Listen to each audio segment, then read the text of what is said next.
पण राज्यातल्या सर्व शेतकऱ्याला सांगू इच्छितो की राज्यामध्ये 27 ऑगस्ट, 28 ऑगस्ट, 29 आणि 30च्या दरम्यान राज्यात सुरुवात सांगायची झाली तर 27 ऑगस्ट पासून घेऊ. 27 ऑगस्टमध्ये सांगायचं झालं तर पूर्व विदर्भाकडून पावसाला सुरुवात होणार आहे. म्हणजे तो पाऊस काय होणार आहे, नागपूर, वर्धा, भंडारा, गोंदिया, चंद्रपूर, यवतमाळ, अमरावती, अकोला, बुलढाणा, वाशिम, हिंगोली, नांदेड ह्यापर्यंत काय होणार आहे, 27 तारखेला तिथपर्यंत तो पाऊस सुरुवात होणार आहे.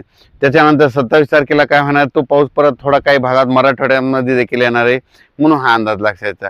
पण त्याच्यानंतर काय झालं की 28 तारखेला तुम्हाला सांगू इच्छितो की 28 तारखेला म्हणजे पूर्व विदर्भाचे 6 आणि पश्चिम विदर्भाचे 11 जिल्हे ते ओलांडून परत काय होणार आहे, मग नंतर ते पाऊस परभणी जिल्हा, नांदेड जिल्हा, हिंगोली जिल्हा, त्याच्यानंतर लातूर जिल्हा, बीड जिल्हा, धाराशिव, त्याच्यानंतर संभाजीनगर, त्याच्यानंतर बुलढाणा, इकडं जळगाव, त्याच्यानंतर इकडं सोलापूर तिथपर्यंत जाणार. म्हणजे 27-28च्या दरम्यान. आणि तसा तो पाऊस काय होणार आहे म्हणजे सांगली, सातारा, कोल्हापूर, अहिल्यानगर आणि त्याच्यानंतर नाशिक, धुळे, नंदुरबार, जळगाव आणि ह्या पट्ट्यामध्ये ते पट्ट्यापर्यंत जाणार आहे.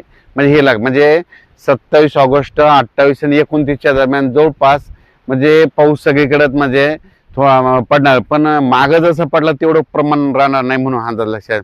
तसा पाऊस पडणार आहे फक्त कधी की काय होणार आहे म्हणजे 28 तारखेला एकदा आणि 30 तारखेला एकदा. तर 30 तारखेला तुम्हाला एक सांगू इच्छितो की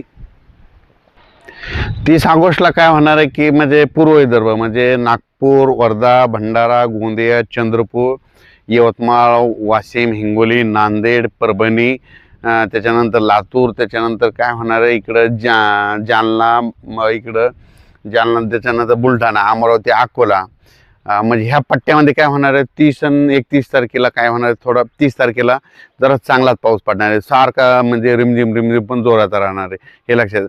फक्त शेतातून पाणी बाहेर निघणार आहे फक्त. आणि काही भागामध्ये काय होणार, हे सगळ्यात महत्त्वाचं सांगायचं झालं तर हे पाऊस जास्त विदर्भातच जास्त पडणार आहे. म्हणजे विदर्भाकडे जरा जास्त राहणार आणि त्याच्यामध्ये मराठवाड्यामधले काही जिल्हे घेणार आहे, म्हणून हे लक्षात.